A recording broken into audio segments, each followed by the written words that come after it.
My little brother left a message on the family chat Friday night. Don't come to the cookout this weekend. My new wife says, you ruin every party with your presence. Mom and Dad filled the message with heart emojis like it was the joke of the year. I only wrote one word, okay? My name is Palmer Flock, I'm 35 years old, and I'm the Executive Vice President of Engineering at Nexara Biolabs in Raleigh, North Carolina. The company that's about to release a medical device worth billions. My family still thinks I'm the geeky sister who works in a lab and barely makes ends meet. I turned off my phone, put it face down, and kept signing contracts that could buy the entire neighborhood where my parents grew up. And still have money left over, because when someone tells me they don't want me there, I don't beg or justify myself, I just let them figure it out for themselves, and it usually hurts. If you've ever been treated like the clown of the household, give it a like and hit the subscribe button because you don't want to miss what happened the next day when she screamed so loudly the whole building heard. Saturday morning, 9:17, Blair's voice came over the intercom. Palmer, there's a woman at the front desk who insists on speaking to whoever handles investments. She won't give her name, says it's urgent and she's with her husband. I told Blair to bring him up. The glass doors opened exactly 1 minute and 53 seconds later. Tegan walked in first, wearing a skin-tight red dress, oversized sunglasses perched on her hair like she was shooting a music video. Gage followed, hands in his jeans pockets, staring at the floor like a chastised child. They both froze when they saw me sitting behind the desk. Tegan's sunglasses fell off and clattered against the marble. Palmer whispered in a choked voice. Her eyes darted from my face to the nameplate, then to the giant Nexara Biolabs logo that took up half the wall. You work here? She asked incredulously. Gage's mouth fell open, as if he'd been punched in the stomach. This is your office, she managed to stammer. I sat there, fingers on the desk, voice level. SVP of Engineering, how can I help you? Tegan composed herself in a second. Surprise turned into the most radiant, fakest smile in history. She strutted over and dropped a thick, glossy peach deck in front of me, as if she'd rehearsed it times before. Oh my god, this is literally perfect, she squealed, clapping her flawless nails. I'm raising a round for my medical diagnostic startup. Next generation point of care testing. Total game changer. We need $2 million to pass FDA approval.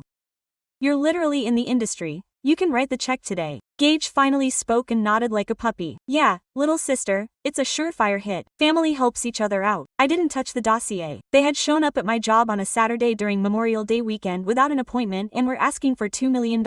Tegan's smile didn't even waver. Exactly. Blood is thicker than water, Palmer. I looked her straight in the eye. No. Her smile disappeared as if she had pressed a button. What do you mean no? Her voice went up an octave. Are you really saying no to your own brother? Gage stepped up beside her. Palmer, come on. This would change our lives. I repeated it more slowly. Get out. Now the open space on the other side of my glass walls went dead silent. All the engineers suddenly found their second screen fascinating. Tegan's face turned the same red as her dress. Are you kidding me? She yelled. You sitting there in your fancy office making millions and you're not going to help your own blood. She turned to the glass so the entire floor could hear her. That's why no one wants you around. You're jealous that Gage finally has a real partner and you're stuck with this cold, sad job. Security was on their way. 2 guards in black polo shirts had appeared at my door without me having pressed the button. Ma'am, keep your voice down and leave the building, the taller one said.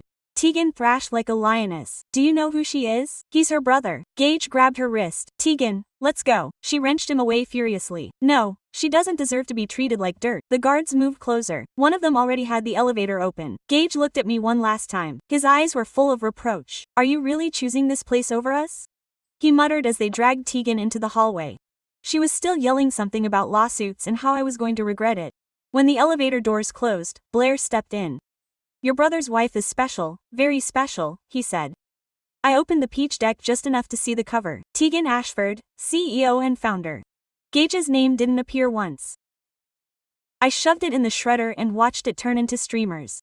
My phone started vibrating like crazy before the elevator even reached the parking garage. Gage's first call came in before I could get my coffee. I let it ring. The second, third, fourth. By the fifth I answered. What do you want, Gage? Her voice was shaking with rage. Do you have any idea how embarrassed Tegan is because of you? She's in her car crying her eyes out. You didn't even give us 5 minutes. You had to call security like we were criminals in front of your entire company. I was silent. You're heartless, Palmer. You always were. I took a sip of my coffee. Anything else? I hung up. 10 minutes later the messages started coming in. You just killed our future. Tegan hasn't stopped crying since we left. I hope that big office hugs you at night. I muted the chat and opened the Wells Fargo app. Then the notification popped up. Pre-approval alert. Personal loan $480,000. Co-signer Palmer Whitlock. Primary borrower Gage Whitlock. Secondary borrower Segan Ashford Whitlock. They had filled out the application at 2:14 in the morning using my social security number, my old paychecks that I left at my mom's house years ago, and my exact salary that is publicly available on my business records. This is my current address. The bank had the loan pretty much approved. All that was left was a final review. I contacted Mark, my advisor at Wells Fargo. Mark, there's a personal loan in my name at that branch for $480,000. Carrie, remove it. It's already been canceled on the spot. Co-signer, you're in. Do you want an irreversible rejection and a fraud flag? Irreversible rejection, fraud flag and total blocking of any new applications with my details for the next 90 days. Done. The confirmation email arrived at 10:04. Status: permanently denied. Reason: co-signer withdrawal and well-founded suspicion of identity theft. I forwarded the PDF to Gage without adding a word. He called immediately. I declined. He insisted. I declined again. Then Tegan's number rang. I answered. You feel very clever, don't you? He spat at me that he had blocked our loan like a spoiled child. You use my identity without authorization. I call that family support. You clearly have no idea what that means. You forged my signature on a legal document. Please, you make millions. $480,000 is more than enough for you. I can detect fraud a mile away. Quote. He laughed coldly and cruelly. He continues playing the victim. I'm going to tell mom and dad what kind of selfish, greedy daughter they raise. When I'm done with you, you'll never be invited to anything again. Go ahead, I replied. Start by explaining how you tried to steal $500,000 using my name. 3 seconds of total silence. You're going to regret it, sir. I swear. He hung up. I put the phone on silent and looked out the window at the center of Rowlett. At 10:27 the family group erupted. Mom Palmer, did you really humiliate your brother and Tegan in your own office? Mom, this is not what we taught you. Gage called security for money, guys. I read everything and left it on read. At noon, Tegan uploaded an endless Instagram story in tears, talking about toxic relatives who only want money and status. Shaky video of the Nexara building and backstabbing sentences from people of your own blood. He tagged the company's official account. Blair had taken a screenshot and sent it to legal in less than 30 seconds. I asked them to hold. At 12:43, another alert popped up from Wells Fargo. New joint credit card application. My name and Gage's. Requested limit $50,000. They voided it before the system could fully process it. I spent the next hour downloading full reports from Equifax, Experian, and TransUnion, activating extended fraud alerts for 7 years, freezing my credit with all 3 bureaus, and notifying every lender I've ever worked with that any application without my direct verbal confirmation is automatically denied. When I was done, I sat back in my chair and stared at the ceiling. They weren't going to stop. That much was clear. That same afternoon, a thick brown envelope showed up at my doorstep. No return address, no courier label, just my typed name. I took it inside, tossed it on the counter, and cut it open with a butcher knife. Inside, 42 pages, black paperclip, cover page, private investigative report, subject, Tegan Ashford, prepared for anonymous client, date, May 24th. Dad's handwriting appeared before I got to the second page. I first pulled out the short note written on the back of an old electric bill in blue pen with a shaky hand. I've suspected this for months, but I didn't know how to prove it. Please, if you can handle it, please do. I'm sorry, Dad. I sat down and began to read. Page 1. Summary. Tegan Ashford, age 27. Married to Gage Block in December 2023. Previous marriage, Maverick White Raker, 2021-2022. Dissolved in Chapter 7 bankruptcy. See court documents, pages 212. Tegan convinced Maverick to max out 8 credit cards for inventory for a cosmetics startup that never existed. Total debt $210,000. Maverick lost his Buckhead home. His pickup truck and credit score dropped to 480. Tegan got out of a settlement that covered his lawyers and left all the debt to him. Pages 13-20. Current credit report obtained yesterday. Tegan personally owes $19,000 on 12 cards, all maxed out. Interest alone costs him $3 per month. Pages 21-34. New personal loans in the last 3 months. All in Gage's name only. Total, $14,000. Stated purpose: home improvement and business equipment. No work started or equipment purchased. Money was transferred to Tegan's personal account the same day it was entered. Pages 31-38. Screenshots of WhatsApp between Tegan and a loan officer. She was using Gage's phone while he was working. Featured message. Just tell her my husband makes $120,000 at the dealership. They won't check it. Officer's response. Approved. Pages 39-42. In-depth analysis. Social media. Private stories bragging about seven-figure earnings. Photos in front of mansions that aren't his. Captions. Building an empire. All hidden from Gage's account. I read the report twice. Dad must have hired the detective right after the wedding. 6 months of paying, waiting, watching. 6 months of pretending normalcy at Sunday dinners. As Tegan smiled across the table, I went back to Dad's note and reread it. The handwriting grew shakier toward the end, like he'd written it in a hurry before backing out. The phone remained silent for the rest of the night. Neither Gage nor Tegan, the household also silent. I figured Mom and Dad were trying to decide who to believe. I poured myself a glass of wine, sat on the couch, and opened my computer. I texted Maverick Whiteraker first. The investigator had listed his current contact. Subject, Tegan Ashford. Body, I have the full report. I know what he did to you. I need 5 minutes tomorrow night. Tell me your price. He answered in 6 minutes. Free. Just tell me the time and location. Then I looked up the property records for the house where Gage and team live. Address Cary. 3 bedrooms. Built 2018. The deed still shows up in my name only. I bought it 4 years ago so my brother wouldn't be drowning in rent while he figured out his path. The title was never transferred. The mortgage was in my name only, with monthly payments automatically debited from my bank account.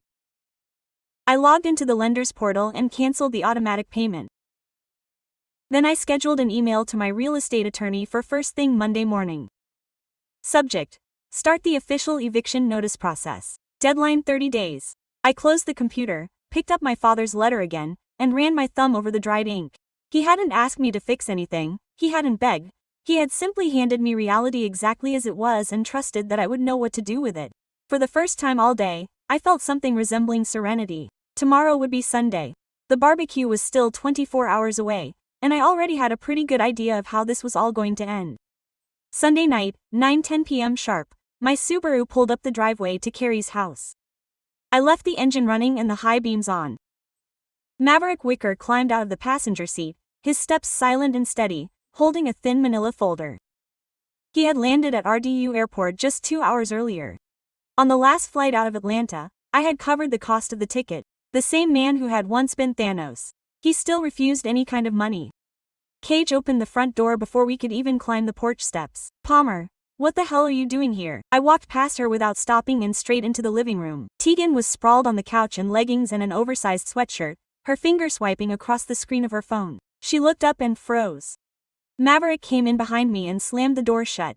Tegan's face went white as a sheet. Maviv, he whispered. He didn't smile. Hey, Tegan. Cage looked between us. Lost. Who is this guy? I answered for him. Maverick Wicker, Tegan's first husband. Tegan jumped up. What's this? Some kind of setup? Sit down, I ordered. She didn't obey. Gage. Yes. Maverick set the folder on the coffee table and opened it. Personal bankruptcy filing. Court stamped in 2022.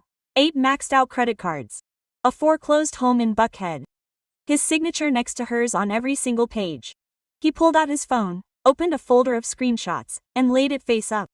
Texts from her 2 years ago. Sign the new cards, honey. It's temporary. When the business picks up, we'll pay it off. I swear. Stop being paranoid. The bank won't even notice. Gage stared at the screen as if it were in Aramaic. Tegan found his voice again. This happened years ago. I was young. I made mistakes. You left him in absolute poverty. I intervened. Then you moved on to the next target. Cage finally looked her in the eye. Tegan. She turned to him, her gaze burning. She's lying. She wants to bring us down because she envies me. Maverick spoke for the first time. His voice was low and calm. I lost everything. The house, the loan, the savings. He told me the exact same story he's telling you now, word for word.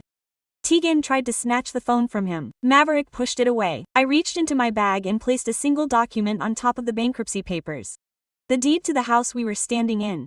Recorded in 2021. Sole proprietor Palmer Block. No mortgage in Gage's name, sole owner. Gage read the first line and all color drained from his eyes. I kept my voice level. I bought this property 4 years ago so you wouldn't have to worry about rent while you recovered.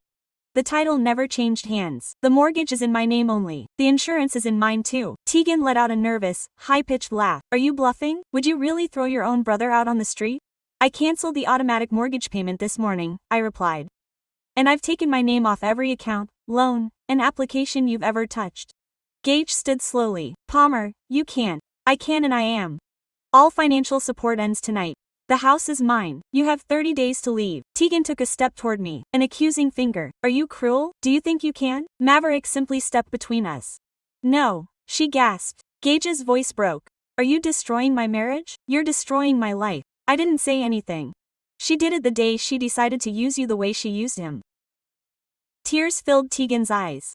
Real or fake, it was impossible to tell. Honey, don't believe them. Gage looked at her, then he looked at the writing. Then at Maverick's bankruptcy papers still spread out on the table. He didn't say a word. I grabbed my keys. The 30 days start tonight. Maverick followed me to the door. As I stepped out onto the porch, I heard Tegan yell, "This isn't over." And Gage's voice, fainter than I'd ever heard it before. Tegan, is any of this true? The door closed behind us.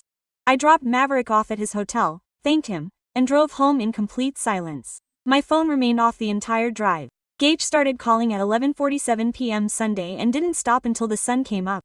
57 missed calls, 219 messages. Gage, Palmer, please answer. Gage, I'm on my knees here. Gage is packing his things. Gage, you're literally making us homeless. Gage, I'm sorry, okay? I'm so sorry. Gat, you're my only sister. Gatch, don't do this to mom and dad. I never pressed the green button. The phone sat face down on the nightstand, silently flashing across the ceiling every 30 seconds. I got to the office at 7:59 a.m. on Monday, opened my laptop, and hit send on the email my attorney had drafted over the weekend from Palmer Willick via Reynolds and Associates to Gage Willick and Tegan Ashford Willick. Subject: final termination of all financial support and formal notice to vacate in 30 days. 3 flawless pages. Paragraph 1. All direct or indirect financial support is terminated effective immediately. Paragraph 2. The residence located at 1427 Bellwood Lane, Cary, North Carolina 275 at 19.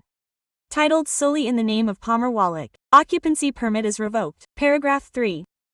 A non-extendable period of 30 calendar days from receipt is granted to remove all personal belongings. Forced eviction will begin on the 31st. Paragraph 4. Any damage, removal of fixtures, or attempted liens will result in immediate civil and criminal action. Sent at 8:14, acknowledgement received at 8:17. Messages from both parties arrived at 8:16. Tegan replied to my work email at 8:29. Subject line was regarding permanent termination of all financial support and 30-day eviction notice. Nice attempt. Most pathetic bluff I have ever seen. You don't have the heart to leave your little brother out on the street. See you tomorrow at the family barbecue. I can't wait to see you trying to justify this fit of rage in front of your parents. I forwarded your response to my lawyer in one sentence. Proceed without further delay. At 9:05, Wells Fargo's anti-fraud department sent a direct email to Gage and Tegan. Copy me. Subject: privileged complaint. Fraudulent attempt to make loan WF2TH 7.274. Amount illegally requested $480,000. Demand for refund of processing fees, investigation costs, and statutory damages totaling $400 within 90 days. Failure to pay will result in civil action being filed in Wake County Superior Court and a complaint filed with the Attorney General of North Carolina for felony identity theft. I forwarded that email to Tegan. No words, no emojis, just the pure forward. They responded in 9 seconds. Tegan, you went to the bank. You're completely out of your mind. Tegan, Gage is having a total meltdown. Tegan, you're dead to us. Gage called again at 9:22. I declined every call. By noon, the family group was a battleground. Mom Palmer, what the hell is this email from the lawyer? Mom, you can't throw your brother out on the street. Dad, call me right now. Gage, he's trying to make us homeless right before Christmas. Aunt Linda, this is not Christian behavior. I muted the group and put my phone on Do Not Disturb. At 2:17 p.m., my lawyer confirmed that the 30-day eviction notice had been personally delivered by a bailiff. Tegan signed at 1:59 p.m., flipping off the security camera. At 4:11 p.m., the mortgage company verified that the autopay was permanently canceled. Any transaction now requires my manual approval. At 6:27 p.m., Tegan created a new group called Urgent Family Meeting and added me along with Gage, Mom, Dad, 2 uncles, and 3 cousins. Look at all this Palmer is doing to his own blood. He attached the lawyer's letter and the PDF of the Wells Fargo lawsuit. Mom, this is too much. Dad, we're talking tomorrow whether you like it or not. Gage is destroying us. I left the chat without writing a word. At 8:52 p.m., the building's doorman rang the intercom. Ma'am, there's a Gage block downstairs. He says it's life or death. I told him I wasn't available. The cameras caught him pacing the lobby. 23 minutes of tearing his hair out before he left in the rain. By midnight, I had 289 unread messages and 71 missed calls. I didn't open anything. The next day was Memorial Day. The barbecue was still scheduled for 2 p.m. CCO and I already knew exactly what was going to be on the table. Memorial Day 1:58 p.m. I entered my parents' house in Durand for the last time. The backyard already smelled of charcoal and smoked ribs. Country music was playing over the fence. Aunts, uncles, cousins, and neighbors were laughing, red cups in hand, and one. Taganta stood next to Dad at the grill in a white sundress and cowboy hat, flipping burgers like she'd always been in the family. Mom saw me first. Her smile faltered for a moment, then she widened and waved. "Palmer, you're here." I walked through the door, across the lawn, and stood in front of the long picnic table with the red and white checkered tablecloth. No one noticed the thick manila folder I was carrying until I dropped it with a thud amid the potato salad and baked beans. Silence fell like a stone. I opened the folder and lined up the documents in a neat row. 1. The original deed to Carrie's house, with just my name on it, filed in 2021. 2. The 30-day eviction notice Tegan signed yesterday. 3. The mortgage statement with the missed payment and the early termination clause triggered. 4. The West Fargo foreclosure notice from that morning. 5. The bankruptcy filing. Mavery Walker's Chapter 7 in 2022. With Tegan's signature next to hers.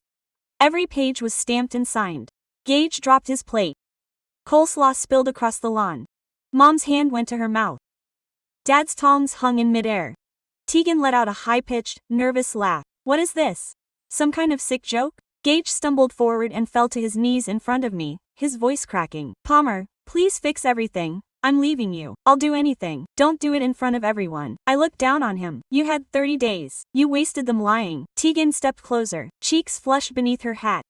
"You're doing this here on a holiday. You're sick." Mom finally spoke. "Palmer, honey, can we talk inside?" I shook my head. "No, everyone deserves to see exactly who they've been protecting." Dad looked at the bankruptcy papers as if they were bleeding. "Tegan, this is true." She rolled her eyes. "It was years ago. People change." Gage was already crying, clutching my jeans. "I didn't know. I swear, I didn't know. I want the whole story. Please, Palmer." I took a step back so his fingers brushed the screen. Tegan continued. "You're just jealous because no one truly loves you. You're all alone with your fortune and your big job and it eats at you inside. We, on the other hand, are happy." The women gasped. Someone abruptly cut the music. I looked from Mom to Dad to every face that had stood up for Tegan for the past 6 months. 30 days, I announced. After that, the bank takes the house. The loans that are now in Gage's name become his sole responsibility. I'm done paying off other people's lies. Gage growled even harder. "You're my sister. You stopped being my brother the day you let me use my identity to scam you." Tegan stepped forward as if he were going to snatch the documents from me. Dad instantly caught his wrist. Mom's eyes filled with tears. "Palmer, please don't leave like that." I closed the empty folder. "I've been gone for a while now." I said, "I only came today to personally deliver the farewell they forced me to give." I turned and walked back across the lawn. No one moved, no one said my name. The only noise was Gage crying into the grass and the crackling of meat charring on the grill. I got in the car, threw it in reverse, and drove away without once glancing in the rearview mirror. 3 months later, the lien became final. A shiny new lock gleamed on the front door. The foreclosure auction happened on a Tuesday morning. I wasn't there. The county clerk sent me the final papers at 11:07. Property back to the lender. Deficiency paid off and forgiven. Because I never signed as the debtor. Clean cut. That same week, Tegan got hit with 3 separate civil lawsuits. Wells Fargo for the interest on the fraudulent loan, 2 credit card companies for the balances she opened in Gage's name once I blocked everything. Total judgments, $16,000 and counting. His future wages, if he ever gets a job, are already garnished for the next 15 years. Gage's credit score dropped to 510. The auto repair shop where he worked did a routine background check after 6 months and fired him the next day. No one in the Triangle hires a mechanic with that blemish. Mom and Dad put their little house in Durham up for sale. In August they accepted an offer that was $10,000 below the asking price, just to close quickly. All the money went straight to covering the last few loans Tegan had convinced Gage to take out before I cut the flow. They moved into a 2-bedroom apartment off West Road. Mom still leaves the porch light on every night just in case. I blocked every number that ever belonged to them. I changed my personal cell phone. I changed my work direct line. I had Blair screen all unknown calls at the office. Even my email now goes to a private box registered to the company. I never heard from Gage again after that barbecue. Tegan tried once from a temporary number. 2 weeks after the auction. The voicemail was 4 minutes of yelling and screaming. I deleted it without finishing listening to it. Some early mornings I open the county public property records and look at Carrie's house. It's owned by the bank. The listing photos show empty rooms. The walls Gage painted last year are now plastered over and repainted in a characterless beige. Dad sent a letter in September through my lawyer. 3 handwritten pages. He apologized for not saying anything sooner. He said how Mom cries every time she passes by the old neighborhood, how Gage sleeps on her couch some nights, and how he hasn't spoken to Tegan in weeks. He asked if we could ever sit down as a family again. My lawyer sent the response I dictated to him. No, that was the last contact. People still ask me if I feel guilty, if I miss my little brother, if blood isn't thicker than water. The truth is so much simpler. Sometimes protecting family means knowing exactly when to cut the poison. No matter how much they scream, no matter how much blood spurts, I sleep soundly now. The end. Thanks for reading the whole story. If it stirred your heart even a little bit, leave a like, a comment, and subscribe to Umbral 1K so you don't miss the next one.